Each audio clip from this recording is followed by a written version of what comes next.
ಬಸವರಾಜ ಬೊಮ್ಮಾಯಿಯವರು ಮುಖ್ಯಮಂತ್ರಿ ಆದಮೇಲೆ ನಮಗೆ ಭಾಳ ದೊಡ್ಡ ಆಸೆ ಚಿಗುರೊಡಿತು. ಬಹುತೇಕ ಬೊಮ್ಮಾಯಿಯವ್ರ ಅವಧಿಯಲ್ಲಿ ಈ ಸಾಮಾಜಿಕ ನ್ಯಾಯ ಸಿಕ್ಕೇ ಸಿಗುತ್ತೆ ಅಂತ.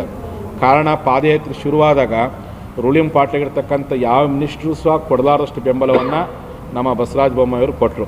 ಅವ್ರ ಜೊತೆಯಲ್ಲಿ ಸಿ ಪಾಟೀಲರು ಎಲ್ಲರೂ ಹೆಲ್ಪ್ ಮಾಡಿದ್ರು. ಬಟ್ ಗೃಹ ಮಂತ್ರಿಗಳಾಗಿ, ಕಾನೂನು ಮಂತ್ರಿಗಳಾಗಿ ಸಾಮಾಜಿಕ ನ್ಯಾಯದ ಹೋರಾಟಕ್ಕೆ ಬೊಮ್ಮಾಯಿಯವರು ಭಾಳ ದೊಡ್ಡ ಸಹಕಾರ ಕೊಟ್ಟಿದ್ದರು ಮತ್ತು ಯಡಿಯೂರಪ್ಪರ ಮನವೊಲಿಸಲು ಪ್ರಾಮಾಣಿಕ ಪ್ರಯತ್ನ ಪಟ್ಟಿದ್ದರು.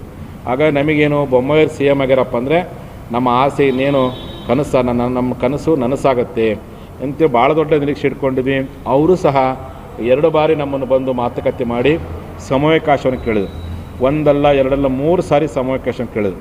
ಕೊನೆಯ ಒಂದು ಸಮಯಾವಕಾಶವನ್ನು ಬಜೆಟ್ದೊಳಗಾಗೇ ನಾನು ಮಾಡ್ತೀನಿ, ಅಲ್ಲಿವರೆಗೂ ಸ್ವಾಮೀಜಿಯವರು ಯಾವ ಕಾರಣಕ್ಕೂ ಇದ್ರ ಬಗ್ಗೆ ನೀವು ತಪ್ಪು ತಿಳ್ಕೊಂಡು ಬೇಡ, ನಮ್ಮ ಸರ್ಕಾರ ಬದ್ರಿದೆ ಅಂತೇಳಿ ನಮ್ಮ ಎಲ್ಲ ಶಾಸಕರುಗಳ ಸಮಕ್ಷಮದಲ್ಲಿ ನಮಗೆ ಮಾತು ಕೊಟ್ಟಿದ್ರು. ಅದು ಎಲ್ಲೇ ಒಂದು ಕಡೆ ಬಜೆಟ್ ಅಧಿವೇಶನದಲ್ಲಿ ಸರ್ಕಾರ ಕೊಟ್ಟಂಥ ಕೊನೆಯ ಮಾತು ನೆರವೇರಲಿಲ್ಲ ಕಾರಣಕ್ಕೆ ಈಗಾಗಲೇ ಕೂಡಲ ಸಂಗಮ ಕ್ಷೇತ್ರದಿಂದ ಏಪ್ರಿಲ್ 21ನೇ ತಾರೀಕಿನ ಹೋರಾಟವನ್ನು ಶುರು ಮಾಡಲಾಗಿದೆ. ಇದು 5ನೇ ಹಂತದ ಹೋರಾಟ. ಕೂಡಲ ಸಂಗಮ 22ನೇ ತಾರೀಕು ಒಳಗಾಗೇ ನಮ್ಮ ಪಂಚಮಸಾಲಿ ಸಮಾಜಕ್ಕೆ ಮಾನ್ಯ ಮುಖ್ಯಮಂತ್ರಿಗಳು ಒಂದು ಸಿಹಿ ಸುದ್ದಿಯನ್ನು, ಶ್ರಾವಣದ ಶೇಂಗಾ ಉಂಡೆಯನ್ನು ಅಥವಾ ಕಡ್ಲಿ ಉಂಡೆಯನ್ನು ತಿನ್ನಿಸ್ತೀವಿ ಅಂತೇಳಿ ನಮಗೆಲ್ಲ ಭರವಸೆ ಕೊಟ್ಟಿದ್ದಾರೆ. ನನಗೇನೇ ವಿಶ್ವಾಸವೈತಿ. ಇದುವರೆಗೂ ಮಾನ್ಯ ಮುಖ್ಯಮಂತ್ರಿ 3 ಸಾರಿ ಮಾತು ಕೊಟ್ಟು ತಪ್ಪಿದ್ದಾರೆ, 4ನೇ ಸಾರಿ ಮಾತು ಕೊಟ್ಟಿದ್ದಾರೆ.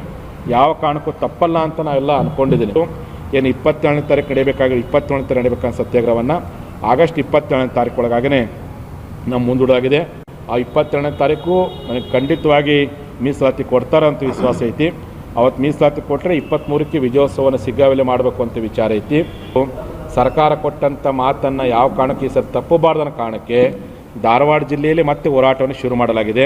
ಅದು ಧಾರವಾಡ ಜಿಲ್ಲೆಯ ಧಾರವಾಡ ತಾಲೂಕಿನ ನರೇಂದ್ರ ಗ್ರಾಮದಿಂದ ಇವತ್ತು ಸುಮಾರು 30 ಜಿಲ್ಲಾ ಪಂಚಾಯತಿ ಕ್ಷೇತ್ರ ವ್ಯಾಪ್ತಿಯಲ್ಲಿ, ಅದಾದ ನಂತರ ಹುಬ್ಬಳ್ಳಿ ಧಾರವಾಡ ಮಹಾನಗರ ಪಾಲಿಕೆಯಲ್ಲಿರ್ತಕ್ಕಂಥ ಸುಮಾರು 80 ವಾರ್ಡ್ಗಳಿಗೆ ಸಹ ಹೋರಾಟವನ್ನು ಇವತ್ತು ಶುರು ಮಾಡಲಾಗಿದೆ.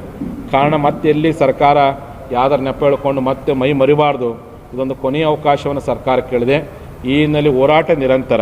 30ನೇ ತಾರೀಕು ಧಾರವಾಡದ ಕಲಾಭವನದಿಂದ ಬೃಹತ್ತು ಮೀಸಲಾತಿ ಹಕ್ಕೊತ್ತಾಯ ರ್ಯಾಲಿಯನ್ನು ಆರಂಭಿಸಿ ಜಿಲ್ಲಾಧಿಕಾರಿಗಳ ಕಚೇರಿಗೆ ಹೋಗಿ ಅಲ್ಲಿ ಸುಮಾರು 2-3 ತಾಸು ಸತ್ಯಾಗ್ರಹ ಮಾಡೋದ್ರ ಮೂಲಕವಾಗಿ ಸರ್ಕಾರಕ್ಕೆ ತಾನು ಕೊಟ್ಟಂಥ ಮಾತನ್ನು ನೆನಪಿಸುವಂಥ ಪ್ರಯತ್ನವನ್ನು ಮಾಡಬೇಕು.